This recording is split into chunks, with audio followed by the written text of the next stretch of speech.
안녕하십니까, 김병철 변호사입니다. 오늘은 그 바람직한 개헌 논의를 어떻게 했으면 좋겠는가에 대한 저희 생각을 한번 말해보고자 합니다. 개인적으로 제 생각은 그렇습니다.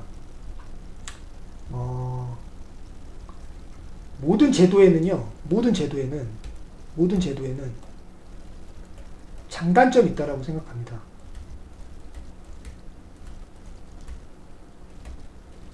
그래서 대통령제, 의원 내각제, 그 다음에 뭐 여기서 우리 아까 전에 이원 집정제, 모두 다 장단점이 있어요.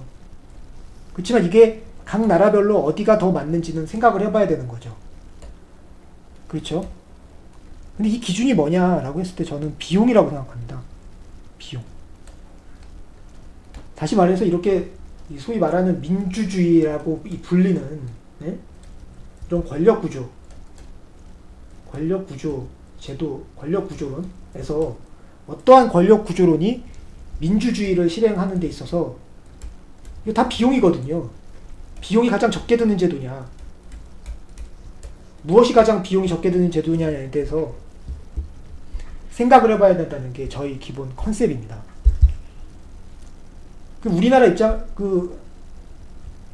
우리나라의 경우를 보면 이 세 가지를 다 해보고 그의 장단점을 비교해서 그 경제적 비용을 추산을 해야 되는데요. 우리나라 실패의 경험이 있죠. 뭐 이원 집정제나 내각제 같은 경우는 이원 집정제라고 봅니다. 저는 이건 실패의 경험이 있어요.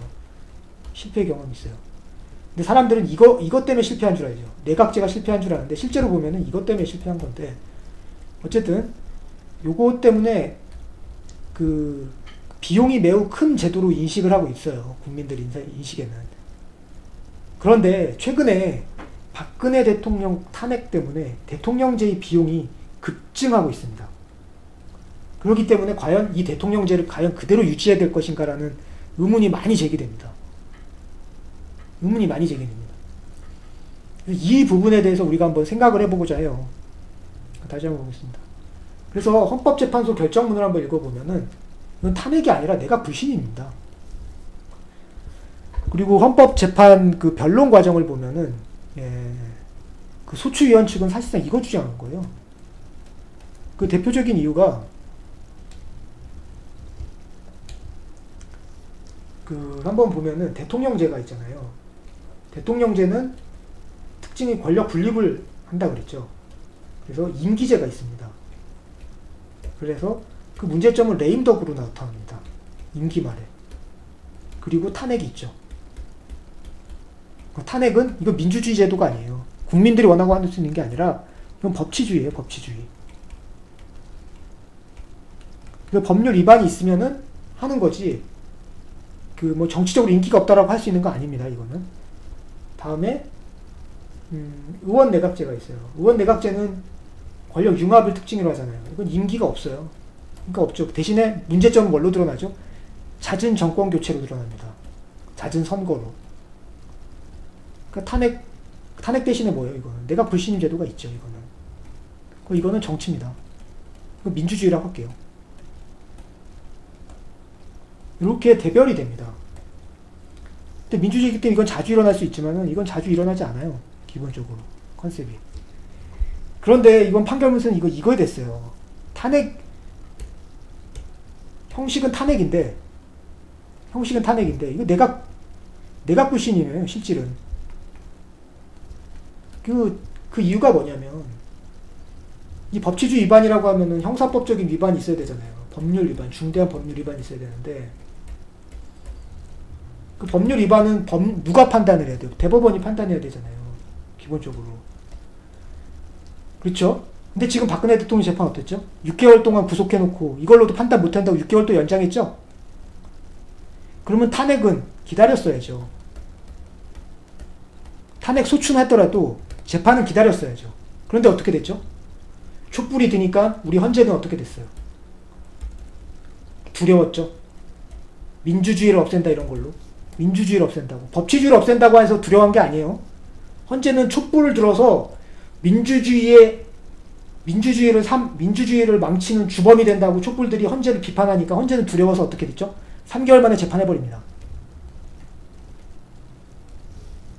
그 내용들을 보면 뭐예요?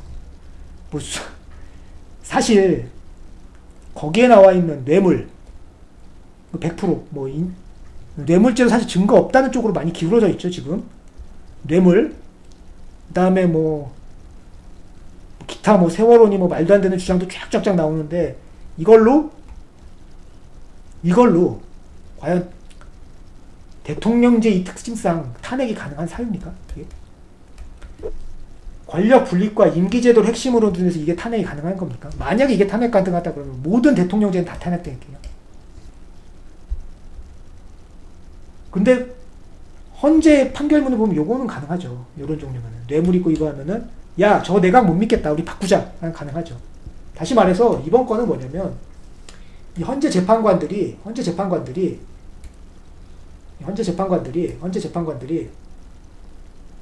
구태타를 일으킨 겁니다. 대통령제에서 의원내각제로 형식상 대통령제지만 실질적 의원내각제로 구태타를 일으킨 거예요. 헌재가. 이게 핵심입니다. 근데 이게 왜 문제냐면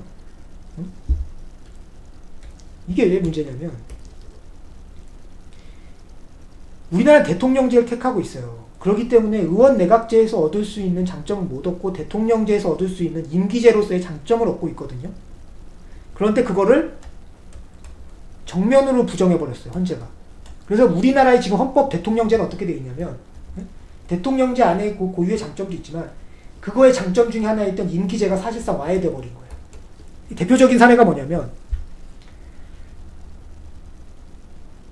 문재인 대통령 지금 뭐 하고 있잖아요. 그거 하면 뭐라고 그래요. 이제 예전에는 그런 사유 갖다 국민들이 입에 탄핵을 올리지 않았어요. 근데 이제 문재인 대통령이 어떠한 정책에 대해서 뭐 실책도 할 수 있고 실수도 할 수 있죠.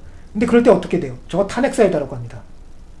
대표적으로 동계올림픽 기업들 지원하라고 문재인 대통령이 시켰죠. 네? 정부에서 시켰어요. 그럼 뭐예요? 기업 지원 아니에요. 그 탄핵 사유에 나온 거. 문재인도 탄핵당한다는 거예요. 대통령제가 그런 이유로 계속 탄핵될 수 있는 위험에 빠진 거예요. 이거는 우리나라 대통령제의 대통령제라는 고유의 특성에 엄청난 비용이 증가가 된 겁니다. 예? 누구 때문에? 헌재 새끼들 때문에. 헌재가 이런 생각을 한 번에도 했을까요? 헌재는 그냥 두려웠을 뿐이에요. 촛불이 두렵고 민주주의가 두려웠을 뿐이에요. 그리고 정말 제가 실망했던 게 그 판결문 보면 고사성어도 잘못 이용했죠. 이러한 자들의 무지가 특히 법조인들의 그 사법 법조인들의 그 기본적인 무지가 이런 일들을 벌이고 만 겁니다. 사실 헌법 공부 제대로 안 하잖아요. 사실 냉정하게. 그리고 헌법에서 특히 권력구조론에 대해서는 이거는 사실 전문적인 책을 찾아봐도 헌법 학자들이 연구하기보다는 정치학자들, 정치구조자들이 더 연구를 더 많이 하거든요. 그런데 헌법재판관들 중에는 이런 걸 연구한 사람들이 있나요? 다 그냥 법조에서 민사법, 형사법 하던 사람들이 다시 들어와서 그냥 재판관 하는 거잖아요. 그렇기 때문에 이런 거에 대해서 한 번이라도 생각을 했을지 의문입니다. 다시 말해서 우리나라 그 박근혜 대통령 탄핵 사건으로 우리나라의 대통령제는 엄청난 비용이 지금 증가된 상태예요. 다시 보겠습니다. 그 다음 보겠습니다. 요약을 하면 법률 위반 사유로 든 것들, 이게 대통령제의 기본적인 특성인 임기제를 배제할 만한 사유는 보기 어려워요. 이게 사법작용을 통한 개헌이라는 세계사적인 사건입니다. 미국 등 외국의 호의적인 반응들, 그러니까 다시 말해서 이번에 박근혜 대통령 탄핵을 지지했던 그런 사람들의 입장도 민주주의를 언급하지 법치주의를 언급하진 않아요. 네? 이게 핵심입니다. 네. 그 다음에 그 뭐 특검 등에서도 정말 과도한 수사를 했죠. 네. 그 우리나라의 특징인데 그 정치 사건화되면 정말 끝까지 파버리는 네. 그 이제 율사들의 처절한 몸부림들을 제가 보았습니다.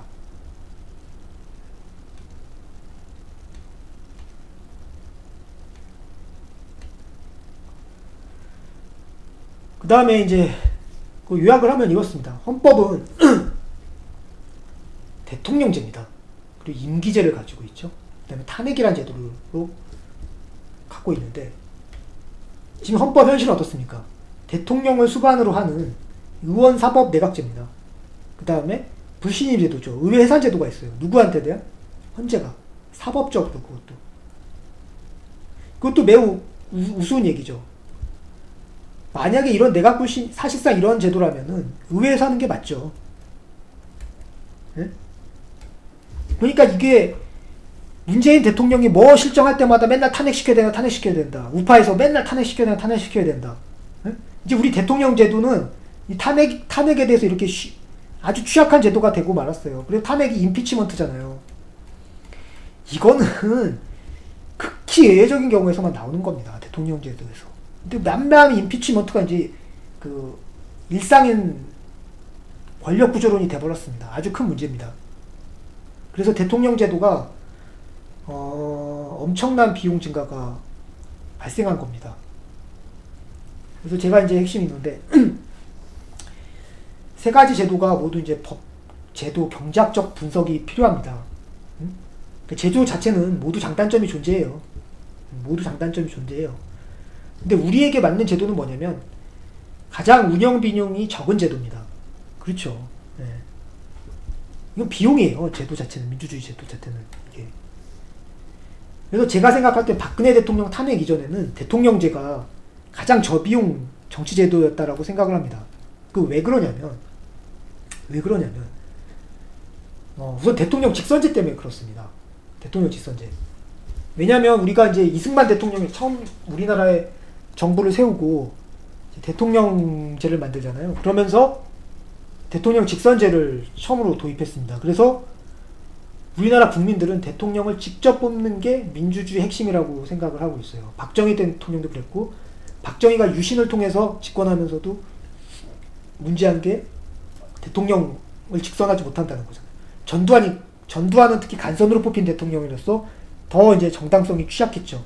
그래서 국민들에게 대통령을 직접 뽑는 것이 민주주의라는 생각을 하게 됐고, 근데 대통령이 이제 그 부정선거, 또 부통령입니다. 이승만 대통령 거는 사람들이 오해하는 게 이승만이 자기가 대통령이 안 될 것 같아서 부정선거가 한 게 아니에요.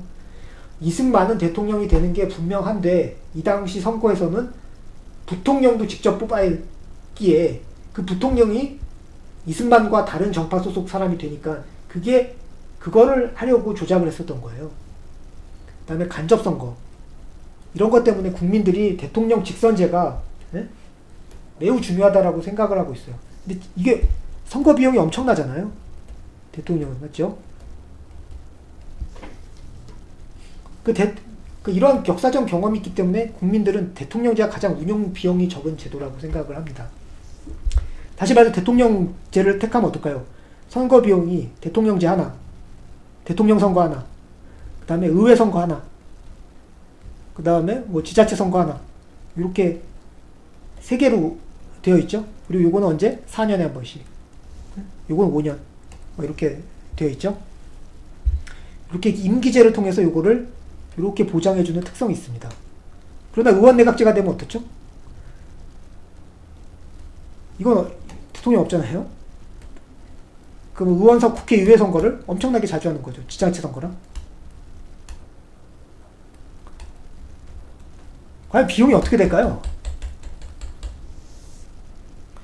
물론 구체적으로 따져보진 않았지만 이게 비용이 많이 들 거라는 거 쉽게 예상할 수 있습니다. 그리고 또 심적으로도 대통령을 직선하지 못한다면 우리나라 국민들이 과연 그걸 민주주의라고 생각할지, 그러한 역사적 경험도 매우 중요한 문제라고 생각을 해요. 근데 박근혜 대통령 탄핵 이후에 현행 헌법상 권력구조의 거래 비용이 무척 올라갔습니다. 다시 말해서 옛날에 대통령제는 선거 3번을 4년 또는 5년의 임기에서 한 번 하는 걸 제도였어요. 이게 거래 비용이었어요. 이게 거래 비용. 우리의. 이게 거래 비용이었는데,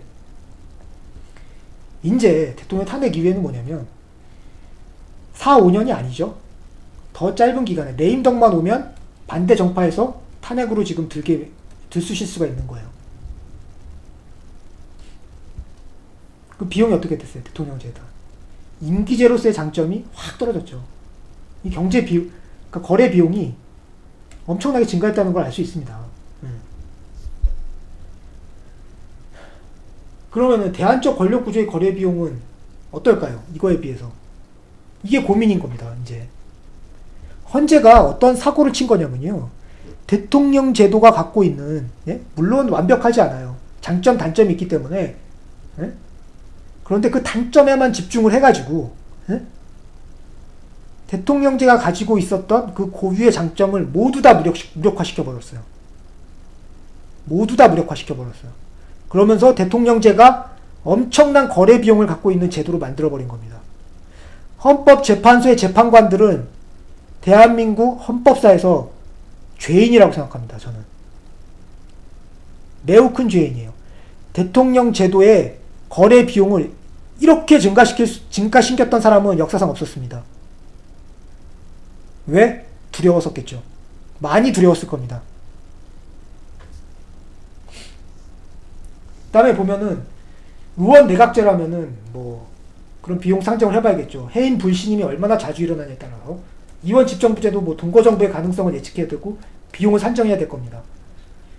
고민입니다. 솔직히 제 생각에는 그래요. 저는 정치를 보면은 우리나라 뭐 좌우 대립이 있잖아요. 좌우 대립이 있는데 사실 뭐 정치에 관심이나 있습니까? 그냥 그놈이 그놈이지 솔직히. 예? 선거 그러면은 한 놈이 독진하면 안 되겠지만 선거도 주기적으로 한 번씩 해주는 게 좋죠.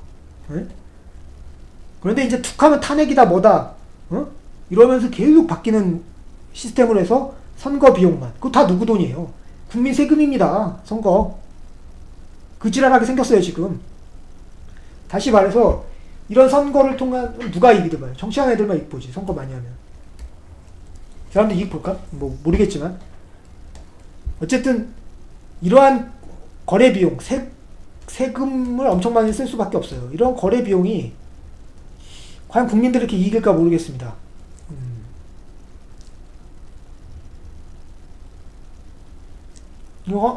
우리 헌법재판관들이 아주 그냥 역사에 단지 한국사만이 아닙니다. 전 세계의 헌법 역사, 민주주의 역사에 길이 기억될 빅샷을 날린 겁니다. 그래서 제가 이제 대안을 제시하면 뭐 헌법재판관들이 사고를 쳤다고 칩시다. 그러면 수습은 해야 될 거잖아요. 개헌 논의의 시작점은 이렇게 돼야 된다고 생각합니다. 제왕적 대통령제 이런 걸로 쓰잘데기 없는 이거 실체 없는 놀이에요. 이런 거. 이런 거 하면 딱 제가 말씀드린 게 뭐죠? 이런 거 사기꾼이라고 생각했죠? 저의 뭘로 사기칠 거라는 걸 딱 아셔야 됩니다. 그 다음에 또 한 가지가 무슨 개헌을 무슨 헌법 개혁기로 생각하는데요. 이건 정말 언어 장난이죠. 언어 장난. 언어 도단입니다. 개혁은 언제나 하는 거고요. 개헌은 정변, 정쟁 등 혁명적 단계에서 하는 겁니다. 혼동하면 안 돼요. 네? 슬로건 아래에서 그 실체를 보셔야 합니다, 여러분들은. 개헌은 헌법개혁? 헌법개혁? 뭐, 이걸 또 뭐 조금 더 원포인트 개헌? 한번 그 내용을 봐야죠. 무슨 내용인지. 네? 그럼 뭐 이게 제왕적 대통령제니, 원포인트니 하는 그 슬로건에 속지 마시고요. 그 다음에 여기 또 이제 세 번째로 제가 드리고 싶은 말씀, 제도는 어떻게 운영하느냐에 따라 다 달라집니다. 우리가 기존에 운영했던 제도의 경험을 기초로 여러 제도의 비용을 한번 산정해 봐야 돼요. 과연 어떠한 권력 구조론이 가장 그게 될 건지. 그래서 4번 개헌 논의 자체를 법학 정치학적인 관점이 아니라서 경제학적 관점에서 한번 바라봤으면 합니다. 저는 이게 정말 필요한 일이라고 생각을 해요.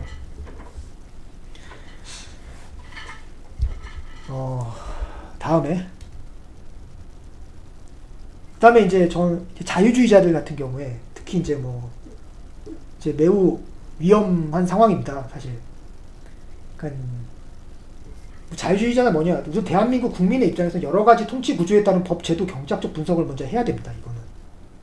그 다음에 당연히 자유주의 이념을 헌법에 삽입해야 되죠.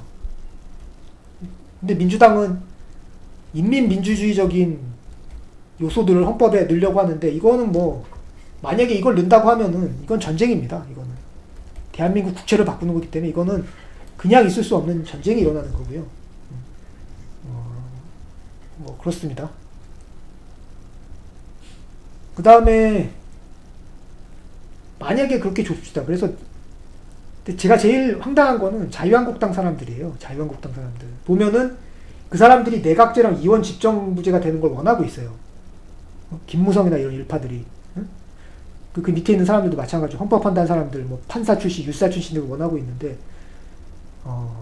그 제가 자세한 사용은 모르겠지만, 저는 매우 실패할 가능성이 아주 크다고 생각합니다. 왜냐면, 내각제나 이원 집정부제에서 핵심은 뭐냐면 정당 규율성이 있어야 됩니다. 다시 말해서 영국 같은 경우를 보면은 그 정당에서 그 정당의 명령을 어겼다라고 하면은 그 의원은 끝나는 겁니다. 정치 생명이. 완전 끝나는 거예요. 다시 말해서 국회의원은 그 대의제로서 그 독립성을 어느 정도는 가지고 있어요. 그 의원 자체로는. 그런데 이 의원이 정당에 속해 있어요. 근데 정당의 뜻을 반해서 이렇게 자기 개인 정치를 한다. 그럴 경우는 어떻게 될까요? 이 사람은 다시는 정치 못합니다. 키워주지 않아요. 그러니까 어떻게 돼요? 좋은 사람이 될 수가 없는 거예요. 그러니까 큰 정치인으로 될 수가 없는 거예요. 영국 같은 경우는 맨 처음에 그 정당에 들어와서 작은 일부터 시작해서 선거에, 그다음 국회의원이 되고, 근데 국회의원에서 인정을 받아서 내각에 들어가고, 쉽게 당에서 더 큰 역할을 맡고, 이렇게 해서 엘리트를 키워나가는 시스템이 되어 있습니다. 이렇게. 그런데 여기서 요만한 애들이 국회의원 됐어요. 그러니까 내 정치하려고 막 삑삑삑 그랬어요. 그럼 여기서 이렇게 안 올려줄까? 안 올려줍니다. 아주 할 수는 있어요. 응? 의원이기 때문에 그 자기의 그 대의제 특성상 할 수는 있는데 이거 안 돼요. 근데 자유한국당은 어떻죠? 우리 뭐 김연아, 그다음에 신보라 이런 애들 어떻죠? 정당 규율성이 있습니까 우선? 자유한국당? 집단에는 제가 가서 보니까 보수주의, 자유민주주의 이념을 졸라게 외치고 있는데 그 외치는 거 좋아요. 그 누가 뭐 반대하는 거 아니고 저도 찬성하는 입장이지만, 예? 그리고 우리 국민 대부분 그건 찬성합니다. 예? 근데 그게 중요한 게 아니에요. 그 정당 내부의 규율성 자체가 확보되어 있는 거예요. 집권 가능성? 만약에 정당 규율성이 없는데 집권이 가능하겠다. 이건 기가 막힌 착각입니다. 단 한 번도 집권 못할 가능성이 훨씬 많습니다. 설령 집권. 이건 넘어갑시다. 그 다음에 이념도, 자유정당 이념 확보해야 돼요. 예? 이념을 확보해야 됩니다, 이건. 그 이념이 없는 정당은 내가 이건 왜 그러냐면, 우리나라 그 자유한국당 사람들 보면은, 마치 영국의 보수당이 이념이 없기 때문에 오랫동안 집권했고, 이렇게 착각을 하는 사람이 있는데, 전혀 아닙니다. 전혀 아니고요. 그건 보수당의 역사를 일면만 본 거고요. 실제로 이렇습니다. 예전에는 이제 토리당이 나오고, 그 다음에 자유당이 나오죠. 그 다음에 이제 노동당이 나옵니다. 영국에서. 이게 보수당, 그 다음에 자유당, 노동당 이렇게 나옵니다.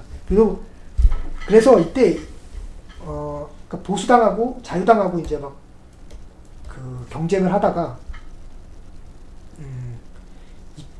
경쟁을 하게 됩니다.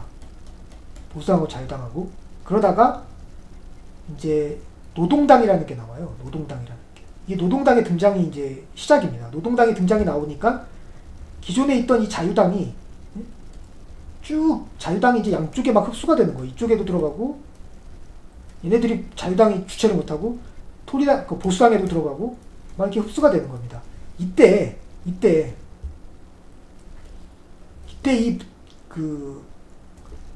했던 이 보수당이 외연을 넓히고자 자유주의를 받아들입니다. 네? 이때 이 모습을 보고 이념이 없다라고 한 거예요. 그러니까 어떻게 됐죠? 2차 대전 이후에 보수당이 집권을 못합니다. 노동당이 계속됩니다. 그러다가 1970년대 대처를 중심으로 자유주의 이념을 확고히 한 이념 정당으로서 보수당이 다시 거듭납니다. 이때부터 보수당이 10년 집권하면 노동당이 한 3년 집권하는 이런 시스템이 된 거예요. 다시 말해서 보수 노동 양당 체제에서 보수당이 과거와 같은 이념을 제대로 하지 못할 때는 보수당은 항상 졌어요. 그렇기 때문에 이념의 유연성이 먼저 나오는 명제가 아니라 이념을 확보하는 게 더 먼저 하는 거예요. 이념을 반드시 확보하고, 네? 거기에 유연성이 약간만 겸비돼야 되는 겁니다. 그리고 기본적으로 자유주의라는 것 자체가 유연성을 특징으로 합니다. 왜냐, 자유주의 기본 마인드가 그거잖아요. 확실한 내가 알고 있는 것은 잠정적 진실이라는 거예요. 이거 더 나은 진실이고 더 나은 사견이 있으면 내 사견 바꿉니다. 자유주의 사람들은. 근데 사회주의는 어떻죠? 사회주의의 가장 특징은 설계주의입니다. 다시 말해서 내가 딱 이데아를 제시해요. 이게 진실이고 이게 좋은 거야 라고 딱 제시하고 그거에 반대하는 사람들은 다 나쁜 사람들이 돼버리는 겁니다. 그러니까 자유주의라는 그 특성상 이 이념의 유연성은 이미 있어요. 자유주의를 제대로 이해를 못하니까 마치 자유주의가 이념이 없고 유연성이 없는 것처럼 착각하는 것 뿐입니다.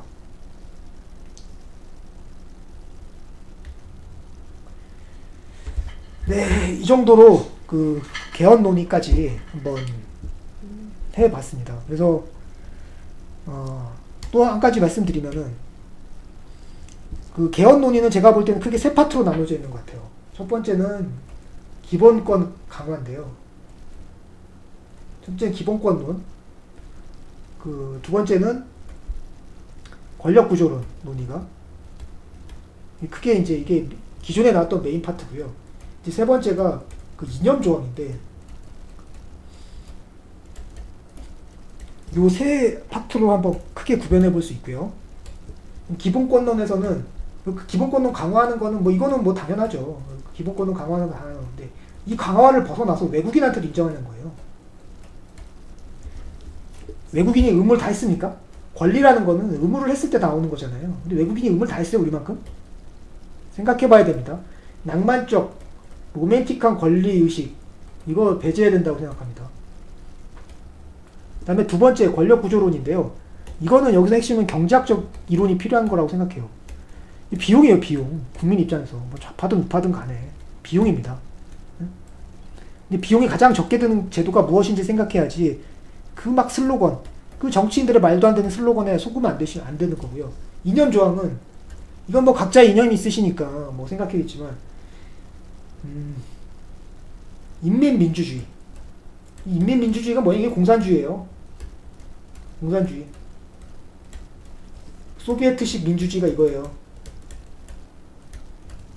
이거랑 자유주의의 지금 대격돌입니다. 인민민주주의, 민주주의 들어갔다고 좋은 게 아닙니다. 인민민주주의는.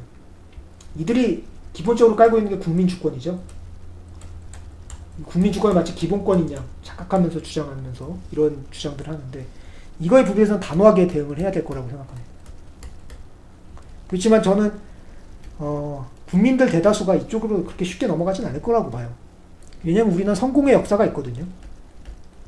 부정할 수 없는 성공의 역사가 있습니다. 그렇기 때문에 저 부분은 지금 많이 제한될 부분이라고 생각을 합니다. 네, 강의 여기까지 하고 마치겠습니다. 이상입니다.